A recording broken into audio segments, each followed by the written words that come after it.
You've been lied to about collagen. The collagen supplements you're buying, the powders, the pills, the drinks, they're not doing what you think they're doing. And there's a way to get real, usable collagen into your body that almost nobody talks about because it can't be packaged and sold for $50 a bottle. Now, before you think I'm about to tell you collagen supplements are completely worthless, let me clarify. They have some value. But the way most people understand and use collagen is fundamentally wrong. And when you understand how collagen actually works in your body, you'll see why the real solution is simpler, more effective, and far less expensive than what the supplement industry wants you to believe. Let me start with the brutal truth about collagen supplements. When you swallow collagen powder or pills, your body doesn't just absorb that collagen and deposit it into your skin, joints, and tendons like mortar-filling cracks. That's not how biology works. Your digestive system breaks down the collagen protein into individual amino acids and small peptides. These get absorbed into your bloodstream. Then your body decides what to do with those amino acids. It might use them to make collagen, or it might use them to make other proteins, or it might burn them for energy. The collagen you swallowed doesn't become the collagen in your body in any direct way. This is the fundamental misunderstanding that the supplement industry exploits. They show you pictures of glowing skin and healthy joints and imply that their collagen powder directly becomes your collagen. It doesn't. Your body has to build its own collagen from the amino acids you provide.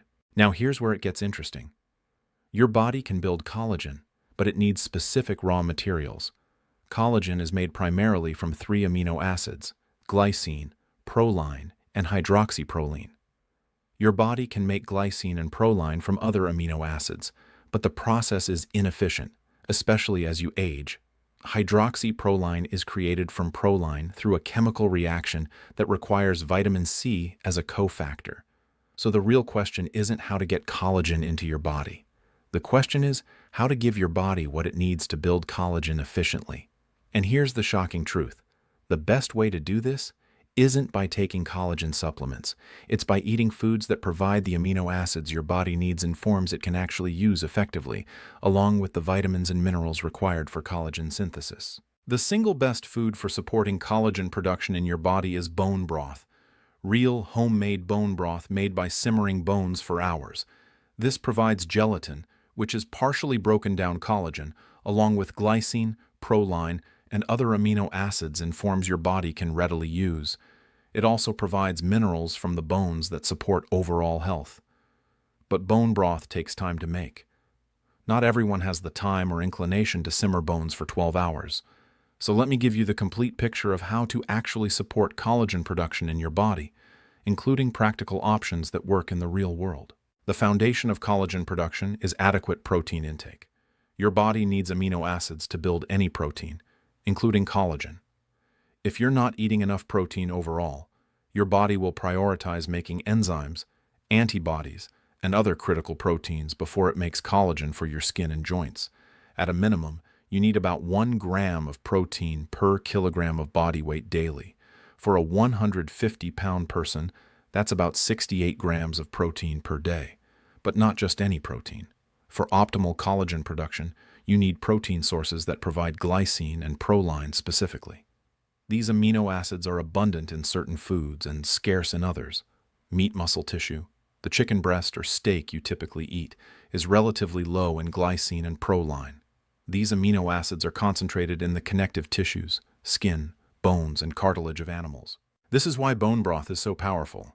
When you simmer bones with attached cartilage, tendons, and skin, these collagen-rich tissues break down into gelatin and release glycine, proline, and other collagen-building amino acids into the broth. 1 cup of bone broth can provide 6 grams of protein, mostly in the form of these specific amino acids your body needs for collagen production. Making bone broth is simpler than you might think. Get bones from your butcher, or save bones from meals. Beef bones, chicken bones, pork bones, all work. Put them in a large pot or slow cooker. Cover with water. Add a tablespoon or 2 of vinegar, which helps extract minerals from the bones. Bring to a boil, then reduce to a simmer. Cook for 12 to 24 hours for beef bones or 6 to 12 hours for chicken bones. The long cooking time breaks down the collagen in the connective tissues into gelatin. When you cool the broth, it should gel, forming a jiggly solid. This gelatin is what you want. It's packed with the amino acids your body needs to build collagen. Strain the broth, store it in containers, and refrigerate or freeze. You now have a collagen-building superfood ready to use. Let me give you more specific details about making bone broth. The best bones to use are knuckle bones, marrow bones, and joints from beef. These have the most connective tissue and cartilage. Ask your butcher for soup bones or neck bones. Many butchers will give these away free or sell them for under $2 per pound because most people don't want them. For chicken, whole carcasses work best.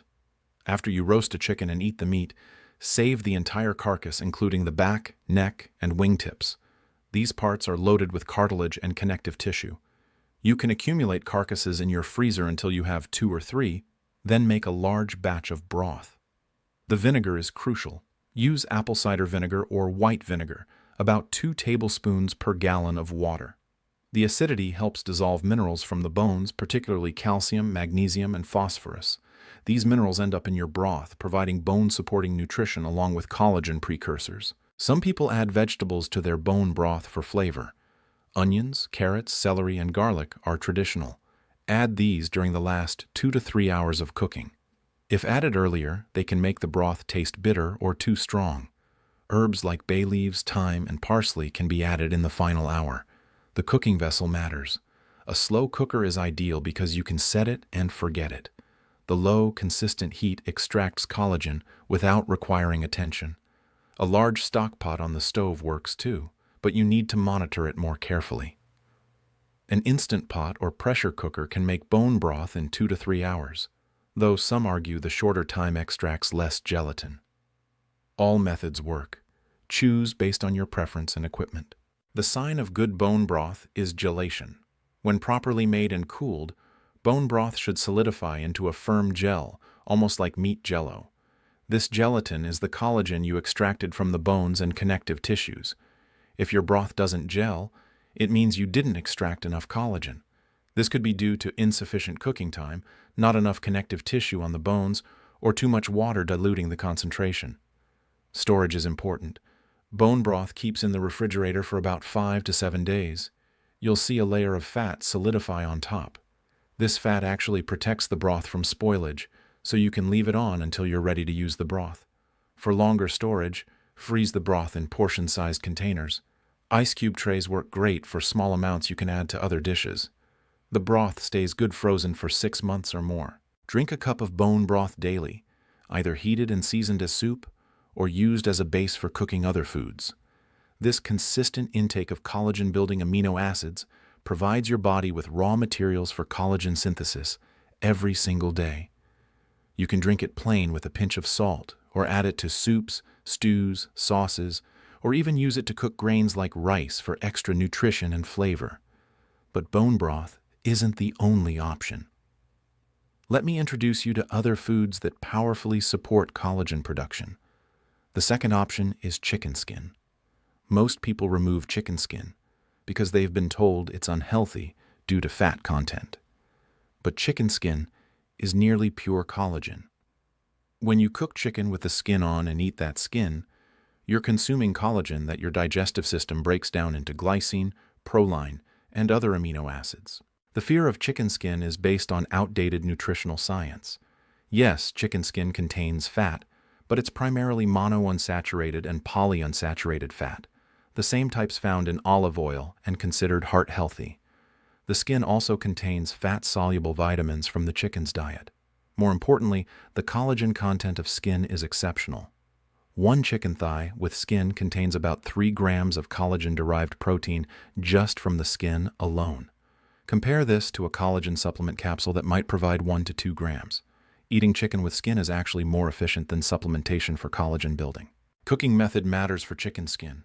Roasting or grilling with high dry heat makes the skin crispy and delicious. The collagen is still present, just with a different texture. Braising or stewing chicken with skin makes the skin softer and gelatinous as the collagen breaks down into the cooking liquid. Both methods preserve the collagen-building amino acids. This is far more economical than buying collagen supplements. A whole chicken with skin costs perhaps $8 to $12 and provides multiple meals plus bones for broth. The skin alone contains more collagen-building amino acids than most supplement servings. Roast a chicken and eat the skin. Your body gets usable collagen precursors. Season the chicken skin well to make it more appealing. Salt, pepper, garlic powder, paprika, and herbs all enhance flavor. Crispy roasted chicken skin with good seasoning is actually delicious, not just nutritious. Many people avoid it out of habit or outdated health fears, not because they dislike the taste. The third option is pork skin or pork rinds. Pork skin is exceptionally high in collagen. Traditional pork rinds, the fried crispy snacks, are basically fried collagen. While the frying process changes the texture, the amino acid content remains. An ounce of pork rinds provides about 17 grams of protein, almost entirely from collagen. Pork rinds are one of the most collagen-dense foods available. The protein is almost 100% from collagen, meaning you're getting massive amounts of glycine and proline per serving. A small bag of pork rinds contains more collagen-building nutrition than an entire container of expensive collagen powder. The texture of commercial pork rinds is light and crispy, almost like a chip. This makes them an easy snack to incorporate into your daily routine. They're shelf-stable, require no preparation, and are available at any grocery store for a few dollars per bag. Choose plain versions or those seasoned with simple spices rather than heavily processed flavored varieties with lots of additives. For a healthier preparation, you can buy raw pork skin from a butcher and cook it yourself. Slow roasted or boiled pork skin becomes gelatinous and tender. It's used in many traditional cuisines for exactly this reason.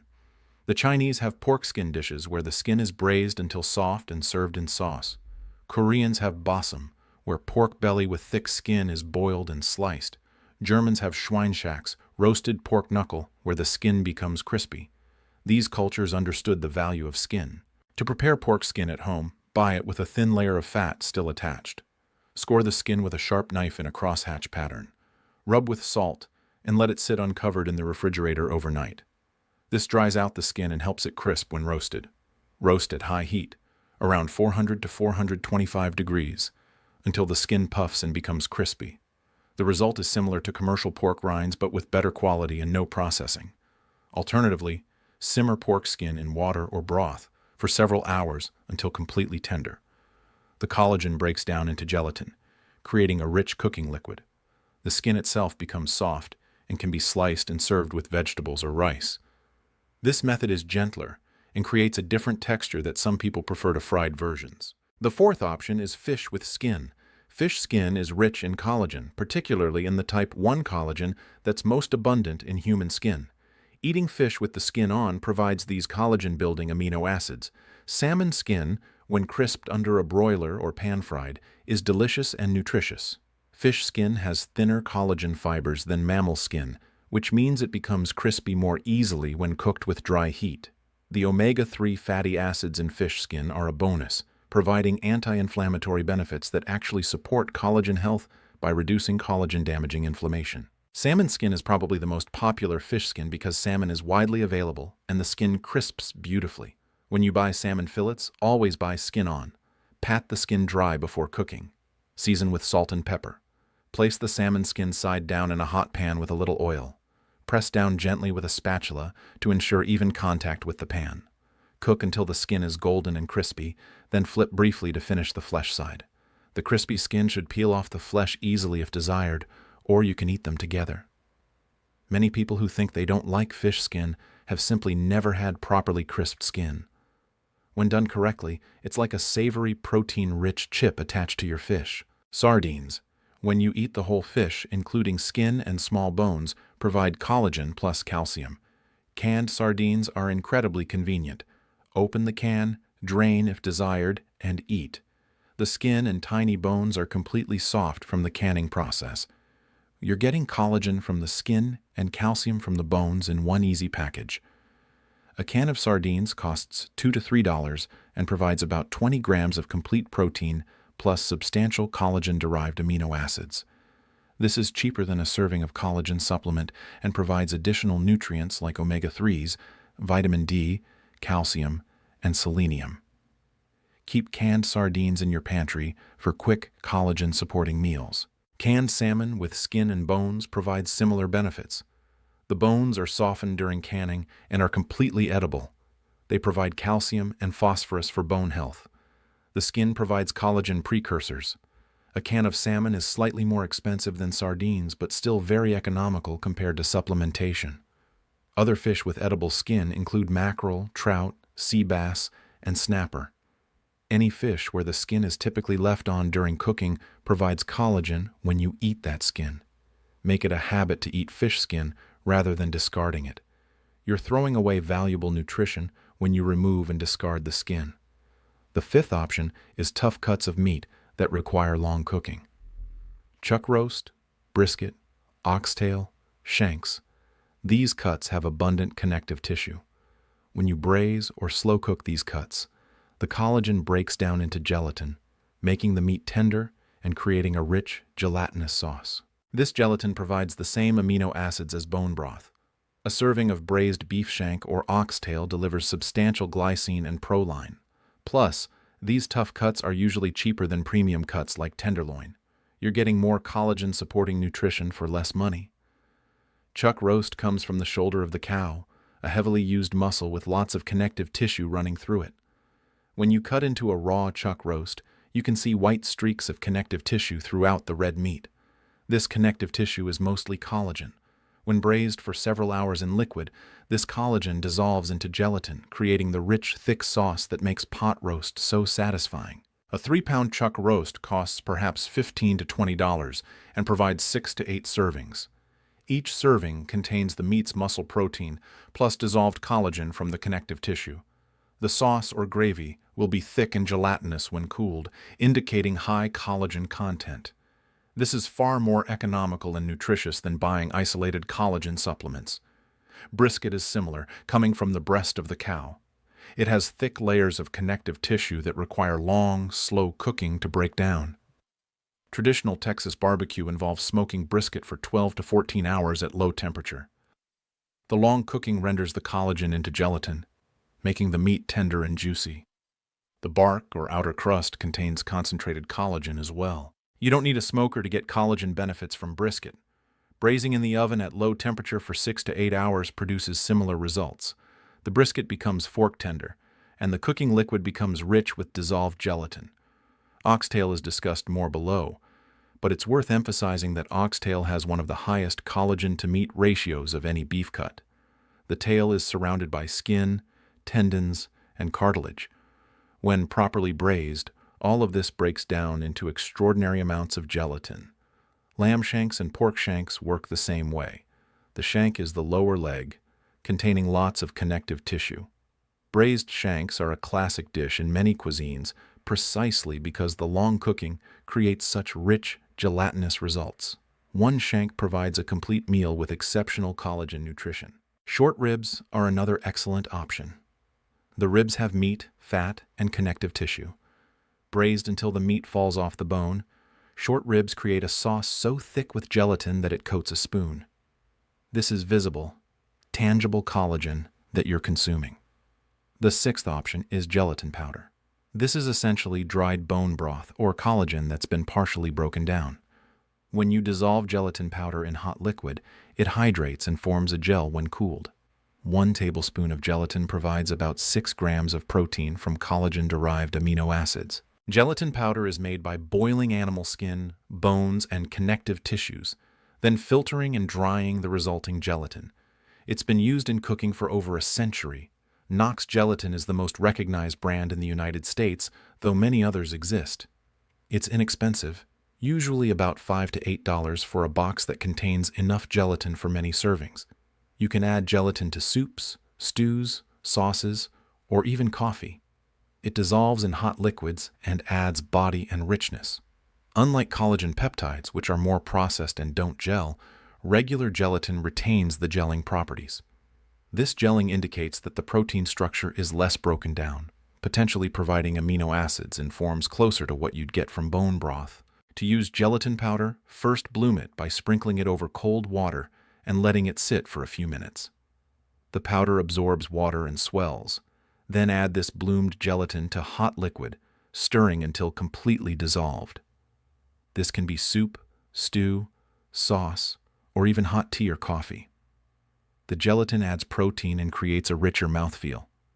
Gelatin can also be used to make homemade jello or gummies. Dissolve gelatin in hot fruit juice, pour into molds, and refrigerate until set. You've created a collagen-rich snack that's far healthier than commercial candy. Use unsweetened fruit juice or add minimal sweetener for a low-sugar treat. Some people add gelatin to their morning coffee or tea. 1 tablespoon per cup provides about 6 grams of collagen protein. The gelatin dissolves in the hot liquid. Some find it adds a slight thickness that's pleasant. Others don't notice it at all. Either way, you're getting collagen-building nutrition with no additional preparation time. Gelatin can be added to smoothies. Add a tablespoon to your blender along with fruit, yogurt, or milk. Blend thoroughly. The gelatin incorporates into the smoothie, adding protein. This is an easy way to boost collagen intake if you already make smoothies regularly. The 7th option is chicken feet. This sounds unusual to Western ears, but chicken feet are used extensively in Asian and Latin American cuisines for good reason. They're nearly all skin, cartilage, and small bones. When simmered, they release tremendous amounts of collagen into the broth. A handful of chicken feet makes the richest, most gelatinous bone broth possible. Chicken feet contain very little actual meat. They're primarily skin, tendons, cartilage, and tiny bones. This composition makes them exceptional for collagen extraction. The skin is thick and gelatinous. The joints contain cartilage that's rich in collagen and glycosaminoglycans, which also support joint health. When you make bone broth with chicken feet, the resulting liquid, when cooled, becomes almost solid with gelatin. It's so thick you can cut it with a knife. This indicates extremely high collagen content. 1 batch of broth made with a pound of chicken feet might provide 50 grams or more of collagen-derived protein. Chicken feet are usually very cheap, often given away by butchers or sold for pennies per pound. In Asian markets, they're typically $1 to $2 per pound. This makes them one of the most economical sources of collagen available. If you can get past the appearance, they're an incredibly cost-effective nutrition source. To prepare chicken feet for broth, first clean them well. Some people remove the outer yellow skin layer by blanching in boiling water briefly, then peeling. The claws can be trimmed off if desired, though they're edible. Add the feet to your broth pot along with other bones if desired. Simmer for 6 to 12 hours. The feet will become completely soft, and the broth will be exceptionally rich. Some cuisines serve chicken feet as a dish themselves, not just for broth. Dim sum restaurants serve braised chicken feet, where the skin becomes very soft and is eaten in sauce. The texture is gelatinous and unique. It's definitely an acquired taste for many Westerners, but it provides direct collagen nutrition. For those uncomfortable eating chicken feet directly, using them to make broth captures all the collagen benefits without requiring you to eat the feet themselves. The broth is filtered, so you only consume the liquid that contains dissolved gelatin and amino acids. The 8th option is oxtail. Oxtail is beef tail, which is surrounded by connective tissue and cartilage. When braised for several hours, oxtail becomes incredibly tender and creates a thick, gelatinous sauce. The meat itself is flavorful, and the gelatin produced provides abundant collagen precursors. Oxtail pieces are rounds of tailbone surrounded by meat, fat, skin, and connective tissue. The bone in the center contains marrow. The outer layers contain various types of connective tissue, including tendons, ligaments, and thick skin. When braised, all of these collagen-rich tissues dissolve into the cooking liquid. The traditional preparation involves browning the oxtail pieces first, then braising them in wine, stock, or tomatoes with vegetables for 3 to 4 hours. The result is meat that falls off the bone and a sauce so thick with gelatin that it coats everything.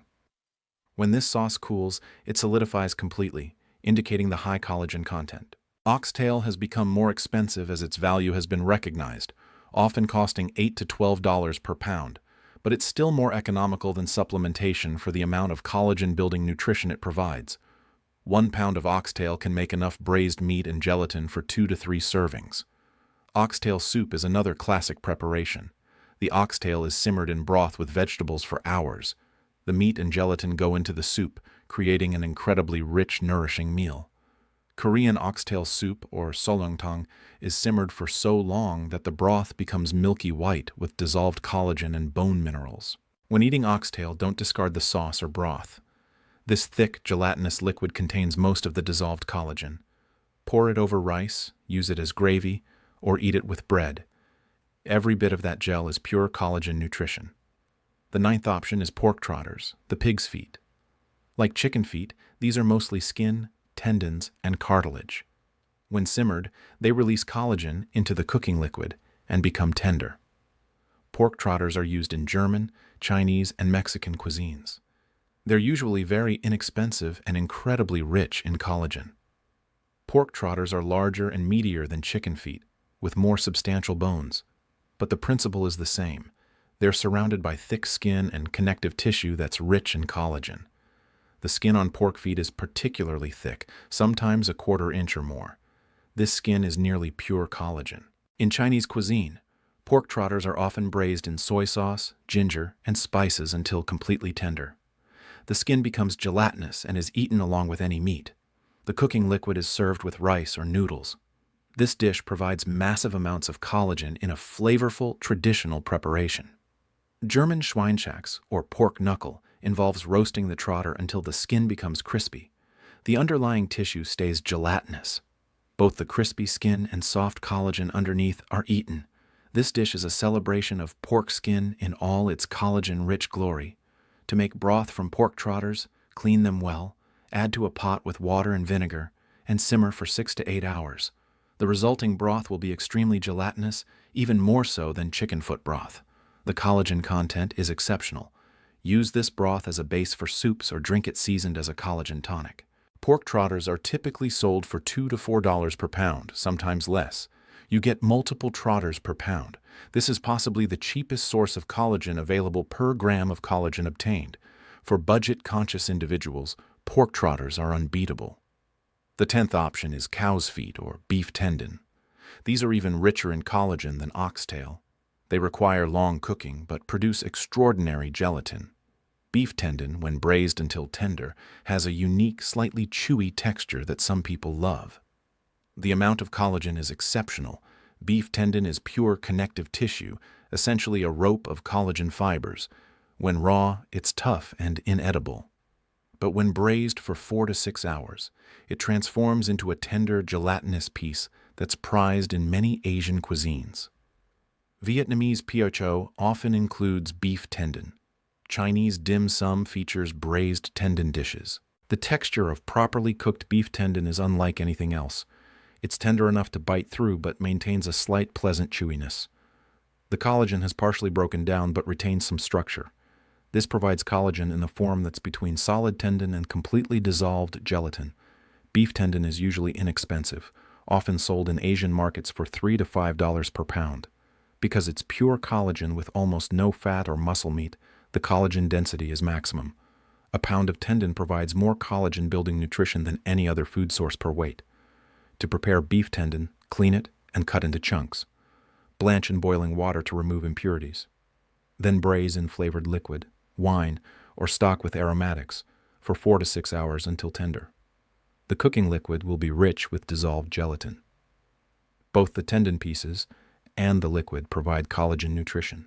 Cow's feet are similar to pork trotters but larger. They contain massive amounts of skin and connective tissue. When simmered for hours, they produce broth so thick with gelatin that it's almost solid when cooled. This broth is considered medicinal in many traditional cultures, given to people recovering from illness or injury to support healing. Now, here's the critical component that collagen supplements don't provide: vitamin C. Your body cannot make collagen without adequate vitamin C. Vitamin C is required for the enzyme that converts proline into hydroxyproline, which is essential for collagen stability. Without enough vitamin C, your body's collagen production shuts down regardless of how many amino acids you consume. This is why sailors got scurvy on long voyages. They had adequate protein but no vitamin C. Their bodies couldn't make collagen. Their skin broke down. Their gums bled. Their old wounds reopened. It wasn't a protein deficiency. It was vitamin C deficiency preventing collagen synthesis. Vitamin C, also called ascorbic acid, acts as a cofactor for the enzymes prolyl hydroxylase and lysyl hydroxylase. These enzymes add hydroxyl groups to proline and lysine amino acids in collagen chains. Without these hydroxyl groups, collagen cannot form its characteristic triple helix structure. The collagen becomes unstable and non-functional. The amount of vitamin C needed for basic collagen synthesis is relatively small, which is why the recommended daily amount is only 75 to 90 milligrams. This prevents scurvy. But for optimal collagen production, especially when you're providing abundant collagen-building amino acids, higher vitamin C intake may be beneficial. So alongside your collagen-rich foods, you need adequate vitamin C. Citrus fruits are the classic source: oranges, grapefruits, lemons, limes. But many vegetables are even higher in vitamin C. Bell peppers, especially red bell peppers, are exceptional. Broccoli, Brussels sprouts, and cauliflower provide substantial vitamin C. Strawberries, kiwi, and papaya are excellent fruits. One medium orange provides about 70 milligrams of vitamin C, which meets the basic requirement. But a single red bell pepper provides over 150 milligrams. A cup of strawberries provides about 90 milligrams. A cup of broccoli provides about 80 milligrams. A kiwi fruit provides about 70 milligrams. The beauty of getting vitamin C from food is that you can't really overdose. Vitamin C is water-soluble, so excess is excreted in urine. There's no storage toxicity risk like with fat-soluble vitamins.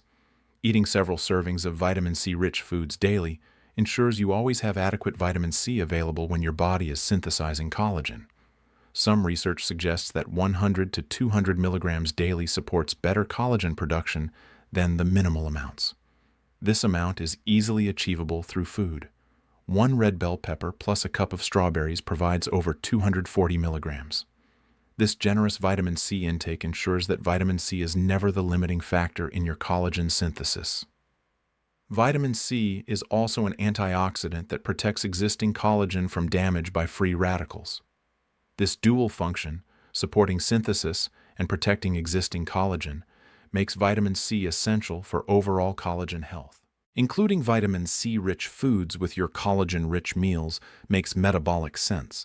When you eat bone broth or chicken skin, have some bell peppers or berries alongside. This provides the amino acids and the vitamin C simultaneously, giving your body everything it needs to synthesize collagen efficiently. Let's talk about copper, another mineral essential for collagen synthesis. Copper is required for the enzyme lysyl oxidase, which cross-links collagen fibers, giving collagen strength and stability. Without adequate copper, collagen remains weak and poorly formed. The collagen fibers don't connect properly to each other, resulting in fragile connective tissues. Lysyl oxidase uses copper to catalyze the formation of cross-links between collagen molecules. These cross-links are what give mature collagen its strength. Without them, collagen is like rope without knots, unable to bear load effectively. Copper deficiency is rare in developed countries, but marginal insufficiency might be more common than recognized. The recommended daily amount is about 900 micrograms. Many people consume less than optimal amounts. Copper is found in organ meats, shellfish, nuts, seeds, and beans. Beef liver is exceptionally high in copper, with 3 ounces providing over 4,000 micrograms, far exceeding daily needs. Oysters provide substantial amounts, with 6 medium oysters providing about 1,400 micrograms. Cashews, sunflower seeds, and lentils are good sources, each providing several hundred micrograms per serving. For supporting collagen synthesis, ensuring adequate copper intake complements your glycine and proline from collagen-rich foods. The combination ensures that collagen is not only made, but properly cross-linked into strong, functional tissue. Most people get adequate copper from a varied diet that includes some nuts, seeds, beans, or occasional organ meats or shellfish, but it's worth being aware of this nutrient's importance and consciously including copper-rich foods regularly. Zinc is another mineral involved in collagen synthesis. It's needed for the enzymes that build collagen and helps with tissue repair. Zinc is a cofactor for various metalloenzymes involved in DNA synthesis and protein production. Without adequate zinc, cell division and protein synthesis slow down, including collagen production. Zinc deficiency impairs wound healing, which is a visible sign of impaired collagen synthesis. Wounds require new collagen to close and strengthen. When zinc is insufficient, this process is delayed. Zinc is found in meat, shellfish, legumes, nuts, and seeds. Oysters are the richest source, with 6 medium oysters providing about 32 milligrams, which is well above the recommended 11 milligrams for men or 8 milligrams for women. Red meat and poultry provide substantial amounts. 3 ounces of beef provides about 5 milligrams. Beans, nuts, and seeds provide smaller amounts, ranging from 1 to 3 milligrams per serving. For vegetarians, zinc absorption from plant sources is less efficient due to phytic acid in beans and grains. This makes adequate zinc intake more challenging but still achievable through generous consumption of legumes, nuts, seeds, and whole grains. Ensuring adequate zinc, along with copper and vitamin C, creates the complete enzymatic environment needed for collagen synthesis. These nutrients work together. A deficiency in any one can become the rate-limiting factor. Manganese is also involved in collagen formation. It's a cofactor for enzymes in the collagen synthesis pathway, particularly those involved in the glycosylation steps where sugar molecules are attached to collagen. Whole grains, nuts, leafy vegetables, and tea are good sources. 1 cup of cooked brown rice provides about 2 milligrams. An ounce of almonds provides about 1 milligram. A cup of cooked spinach provides almost 1 milligram. Manganese deficiency is rare, but ensuring adequate intake supports optimal collagen production. Black or green tea is particularly rich in manganese, with 1 cup providing about half a milligram. For tea drinkers, this daily intake contributes meaningfully to manganese status. The interplay of all these nutrients, the collagen-building amino acids from foods, the vitamin C, the copper, zinc, and manganese, illustrates why whole food approaches to collagen support are superior to isolated supplementation. When you eat bone broth with vegetables or chicken with skin alongside a salad, you're providing the complete nutritional package your body needs. The conclusion is direct. Collagen supplements provide amino acids but are expensive and not the only or necessarily the best option. The real way to support collagen production is eating collagen-rich foods like bone broth, chicken skin, pork rinds, fish with skin, tough cuts of meat with connective tissue, chicken feet, oxtail, pork trotters, beef tendon, and gelatin, combined with abundant vitamin C from fruits and vegetables, plus copper from nuts and shellfish, zinc from meat and legumes, and manganese from whole grains and tea. This comprehensive nutritional approach provides everything your body needs to build collagen effectively at a fraction of the supplement cost.